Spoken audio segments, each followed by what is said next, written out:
Hey everyone, welcome back to my YouTube channel, The IELTS King. This is Harshit Mantri this side, and in today's session, I am going to help you with true false not given in reading module, जो कि बहुत लोगों के लिए बहुत ज़्यादा confusing topic है. So this is not going to be confusing anymore because I am going to help you with the right approach to solve this kind of question. तो जब भी ये टाइप के क्वेश्चन आपको एग्जाम में आते हैं, सबसे पहली चीज तो आपको ये देखना है कि आपको यहाँ पे कोई भी लॉजिक या कोई भी जनरल नॉलेज अप्लाई नहीं करना है. लॉजिक कैसे अप्लाई नहीं करना है? तो फॉर एग्जाम्पल मान लीजिए आपको ऐसा बताया गया है कि स्कूल में एनुअल डे फंक्शन में बहुत लोग आने वाले हैं. ये आपको पैराग्राफ में इंफॉर्मेशन दी गई है और क्वेश्चन में आपको ऐसा बताया गया है कि स्कूल के एनुअल डे फंक्शन में पेरेंट्स भी आने वाले हैं. अब ये बात बोली गई है ऊपर कि बहुत सारे लोग आएंगे, नीचे बताया गया है कि पेरेंट्स आएंगे. तो कहीं पे भी हमको ये क्लैरिटी नहीं मिल रही है कि पेरेंट्स आने वाले हैं या नहीं. ऊपर पैराग्राफ में इंफॉर्मेशन नहीं दी गई है. तो हम लोग ये लॉजिक नहीं लगाएंगे कि अब बच्चों का एनुअल डे फंक्शन है तो माँ बाप तो आने ही वाले हैं, वो तो आ ही सकते हैं. ऐसा कुछ भी आपको लॉजिक नहीं लगाना है. सो जब जब आप लॉजिक लगाते हो आपका आंसर रॉन्ग हो जाता है. सेकेंड थिंग क्या प्रॉब्लम होती है, जब भी आप कोई वर्ड पकड़ते हो, जैसे पैराग्राफ के अंदर कोई वर्ड है, क्वेश्चन के अंदर कोई वर्ड मिला आपको, दोनों मैच हो गए, आपने लिख लिया ट्रू, तो वो भी आपको नहीं करना है. You always need to understand the question. उसके बाद आपको पैराग्राफ्स प्रॉपरली रीड करने हैं और उसके बाद आपको आंसर देना है. मैं आपको बहुत सिंपल बताता हूं. जैसे मान लो आपको बताया गया है कि blue colour is the best colour. This is the information that you are given in the paragraph. Assume करो कि आपको पैराग्राफ में इंफॉर्मेशन दी गई है. क्वेश्चन वन आपको बता रहा है कि रेड कलर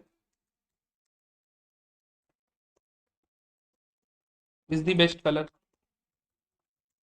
सो ऊपर मुझे इंफॉर्मेशन दी गई है कि ब्लू कलर सबसे बेस्ट है, नीचे बताया गया है कि रेड कलर सबसे बेस्ट है.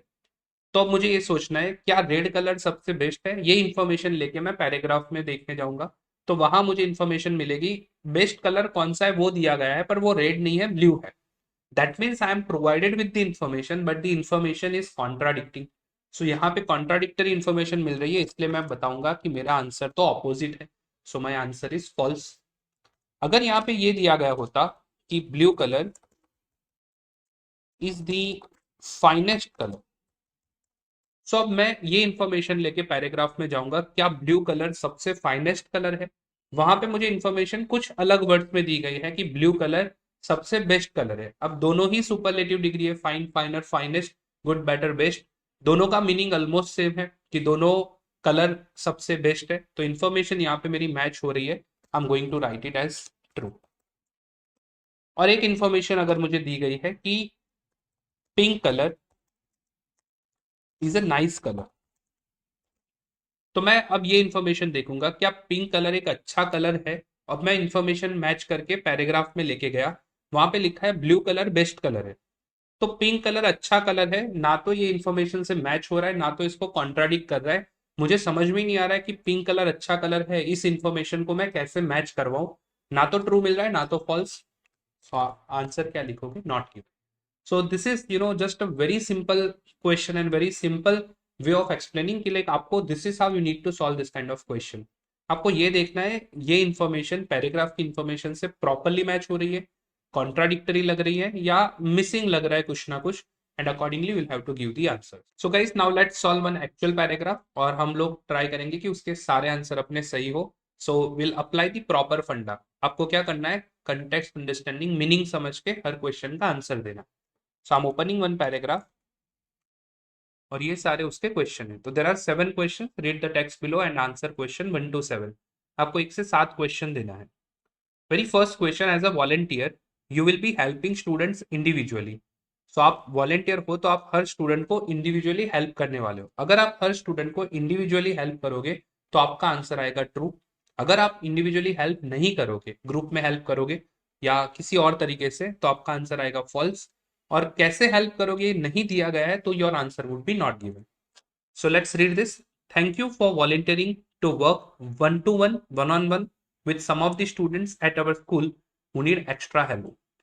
तो यहाँ पे आपको ये बताया गया है कि हर स्टूडेंट्स को thank you for volunteering to work one on one. मतलब आप हर स्टूडेंट को जिस जिसको भी एक्स्ट्रा हेल्प चाहिए उसको आप कैसे हेल्प करोगे, one to one, one on one. मतलब कि इंडिविजुअली हर स्टूडेंट्स को जिसको भी जरूरत है उसको आप हेल्प करोगे. तो as a volunteer are you going to help them individually? Yes. तो अपना आंसर क्या आएगा? True, because both the information are getting matched. यहाँ पे आपको समझ में आना चाहिए कि इंडिविजुअली का मतलब ही होता है वन ऑन वन। सो पहला आंसर आएगा ट्रू। सो जो आपका यहाँ पे सेकंड क्वेश्चन है, you may smoke in the playground, आप प्लेग्राउंड में स्मोक कर सकते हो। अगर आप प्लेग्राउंड में स्मोक कर सकते हो तो आपका आंसर आएगा true. If you can not smoke in the playground तो फॉल्स। और अगर आपको कहीं पे भी नहीं दिया गया है कि वेदर यू कैन स्मोक और नॉट इन दी प्लेग्राउंड और एनीवेयर, तो will go for not given. Information missing है कि आप स्मोक कर सकते हो कि नहीं, तो नॉट गिवन। दिया गया है कि कहाँ स्मोक कर सकते हो, तो ट्रू। और नहीं दिया गया है, मतलब ऑपोजिट दिया गया है कि प्लेग्राउंड में नहीं स्मोक कर सकते, तो false. So read this question. Smoking is prohibited by law in the classrooms and anywhere on the school grounds. मतलब हमारा यहाँ पे एक लॉ है कि आप कहीं पे भी स्मोक नहीं कर सकते, neither in the classroom nor anywhere in the school grounds. मतलब कोई भी ग्राउंड में कहीं पे भी यू कैन नॉट स्मोक। और यहाँ पे बताया गया कि प्लेग्राउंड में आप स्मोक कर सकते हो, तो उन्होंने क्या बोला है? No, you can not smoke anywhere. आपका आंसर क्या आएगा? False. The third question, you can not take any medicine while at the school. जब आप स्कूल में हो तब आप मेडिसिन नहीं ले सकते। You can not take any medicine while at the school. अब इसको समझते हैं। अगर आप मेडिसिन नहीं ले सकते स्कूल में तो आंसर आएगा ट्रू। अगर आप मेडिसिन ले सकते हो तो आपका आंसर आएगा फॉल्स। अगर नहीं दिया गया whether you can take the medicine और नॉट, तो आपका आंसर आएगा not given. Let's read this. Volunteers are responsible for their own personal safety and should notify the school of any pre-existing medical condition। मतलब कोई भी अगर volunteer है तो उनको खुद की सेफ्टी खुद ही रखनी है और उनको स्कूल को पहले बता देना है अगर उनको एग्जिस्टिंग मेडिकल कंडीशन है तो। Prescription and any other medications that you normally carry with you. अगर आप जनरली कोई भी मेडिसिन अपने पास रखते हो कोई भी प्रिस्क्रिप्शन के साथ, तो आपको क्या करना है?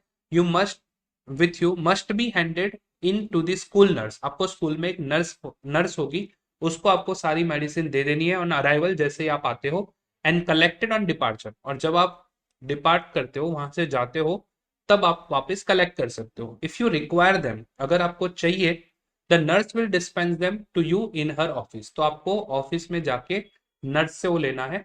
मतलब आप, अब इसने क्या बोला यहाँ पे कि आप मेडिसिन तो ले सकते हो, बट जैसे आपको क्या करना है, आते ही स्कूल में नर्स को सारी मेडिसिन दे देनी है और जब आप जाते हो तब वापस लेके कलेक्ट करके निकलना है। इन बिटवीन अगर आपको चाहिए तो आप सीधा नर्स से उनकी ऑफिस में जाके मांग लीजिए, जो कि स्कूल के अंदर ही है। यहाँ पे हमको इन्फॉर्मेशन दी गई है आप कोई भी मेडिसिन स्कूल पे नहीं ले सकते, ऐसा नहीं है। आप मेडिसिन ले सकते हो बट आपको नर्स के पास जाके ही लेना पड़ेगा। that means information is given to us but it is opposite, will go for the answer as false। अगर ये बताया होता कि नहीं, आपको मेडिसिन देके जाना है और लास्ट में लेके जाना है, in between you can not take any medicine, तो हमने ट्रू लिखा होता। बट यहाँ पे बताया गया कि अगर आपको चाहिए, इफ यू रिक्वायर देम, तो नर्स आपको मेडिसिन प्रोवाइड करेगी। So our answer is going to be false. Next question है, if you forget to sign the register you won't be insured for accidents. मतलब अगर आपने रजिस्टर में sign नहीं किया है तो you will not be insured for accidents. तो आपको एक्सीडेंट्स के लिए इंश्योरेंस नहीं मिलेगा। अगर आपने रजिस्टर पे साइन नहीं किया है, आप भूल गए रजिस्टर पे साइन करना, तो आपको एक्सीडेंट्स के सामने इंश्योरेंस नहीं मिलेगा। Let's see. A sign in book is located at office reception. Office के रिसेप्शन पे एक साइन इन बुक है। Please sign this register every time you come to the school. जब जब आप स्कूल पे आते हो आपको वो साइन करना पड़ेगा। This is important for insurance purposes and emergency situation. मतलब इंश्योरेंस को ध्यान में लेके आपको काम लग सकता है इमरजेंसी सिचुएशन में। After signing the book collect a visitors batch from the office. मतलब आप जब बुक साइन कर लेते हो उसके बाद आपको विजिटर का बैच लेना है ऑफिस से।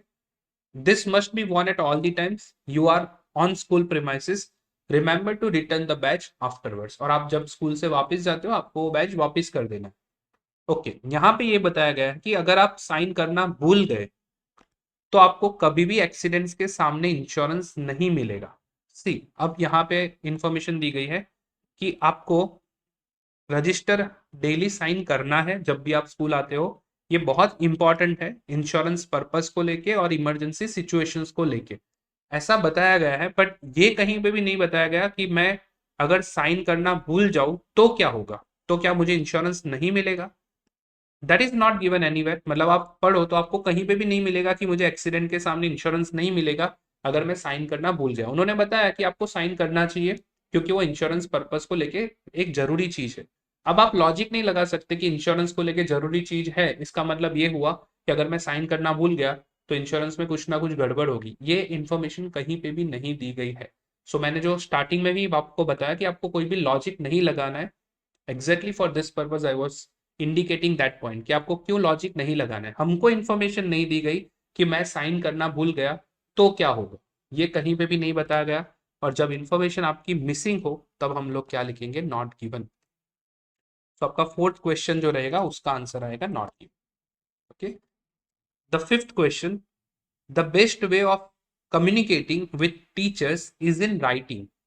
टीचर्स के साथ कम्युनिकेट करने का सबसे अच्छा तरीका है वो है राइटिंग। आप राइटिंग में उनको कुछ भी दो, that is going to be the most effective way to communicate with the teachers. Now let's see कि आंसर क्या आएगा। Teachers will communicate with volunteers via telephone, email और messages left at the office. मतलब teachers volunteers के साथ telephone से communicate करेंगे, email से करेंगे या मैसेजेस से करेंगे।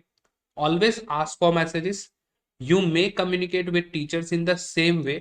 The preferred method, जो सबसे अच्छी मेथड है, is to leave a memo in the relevant teacher's pigeonhole. Right? So यहाँ पे हमको क्या बताया गया, जो प्रीफर्ड मेथड है मतलब कि जो सबसे इफेक्टिव मेथड है वो क्या है, आपको एक leave a memo. Right, so memo generally क्या होता है, एक रिटर्न नोट होती है। आपने देखा होगा हॉलीवुड की बहुत सारी मूवीज में ऐसे घर के बाहर एक पिजन होल रहता है। राइट, जैसे यहाँ पे, और कोई भी आके उसके अंदर पोस्ट कार्ड या जो भी देना होता है वो वहां पे सबमिट करके जाता है। सो यहाँ पे भी हमको यही इंफॉर्मेशन दी गई है कि लाइक आपको टीचर्स से अगर बात करनी है, कम्युनिकेट करना है, तो सबसे प्रीफर्ड मेथड मतलब कि जो सबसे बेस्ट मेथड है वो क्या रहेगी, आप उनको राइटिंग में दीजिए। आप उनके लिए एक रिटर्न मेमो, जो मेमो रहता है उनके टीचर के पिजन होल में आप रख के आ जाइए। सो इसका मतलब हुआ मेरा ये जो फिफ्थ क्वेश्चन का आंसर होगा it should be true. Now the next question, you can choose your own hours of work. मतलब आपको कब काम करना है कब नहीं करना है वो आप अपने हिसाब से चूज कर सकते हो। कितने घंटे कब करोगे, you can decide it by yourself. Let's see, we understand that your time commitment is entirely voluntary and therefore flexible. उन्होंने क्या बताया कि आपका जो टाइम कमिटमेंट है, आप वॉलेंटियर हो मतलब आप एक बिना पैसे के कोई काम कर रहे हो, तो आपका जो टाइम कमिटमेंट रहेगा वो फ्लेक्सिबल है। मतलब आपको जब आना हो आ सकते हो, जब काम करना हो कर सकते हो। उसका मतलब क्या हुआ कि आप अपने हिसाब से अपने टाइम पे काम कर सकते हो। तो आंसर क्या होगा, true. This is called the meaning understanding. आपको मीनिंग समझना है। फ्लेक्सिबिलिटी का मतलब ये है कि जब मैं चाहूं तब मैं काम कर सकता हूं। And the last question, the coordinator keeps student attendance roles.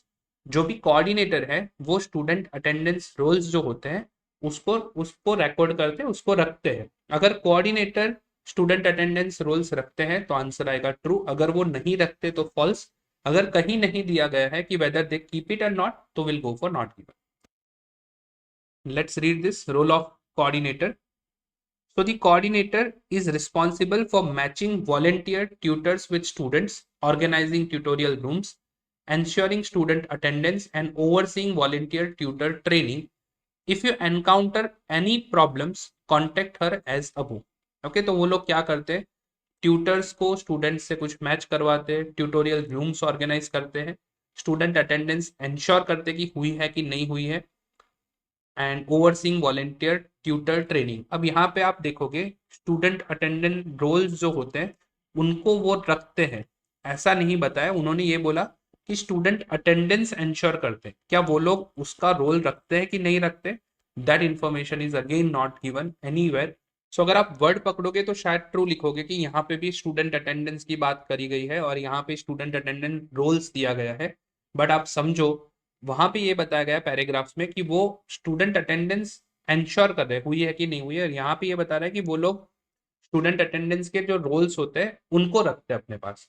So I don't know whether they keep it और नॉट, वो रोल शायद कोई और रख रहा है, कोऑर्डिनेटर नहीं भी रख रहा है, टीचर खुद रख रहे हैं। So clarity is not there, और जब जब क्लैरिटी मिसिंग होती है we always go for answer as not given. So I hope you are clear with how to solve true false not given. अब आप घर पे इसकी अच्छे से प्रैक्टिस करिए. In the further videos I am going to again cover different sets of question with true false not given. I hope you enjoyed this video. If you are new to this channel, do like, share, subscribe this YouTube channel, The IELTS King. Thank you so much.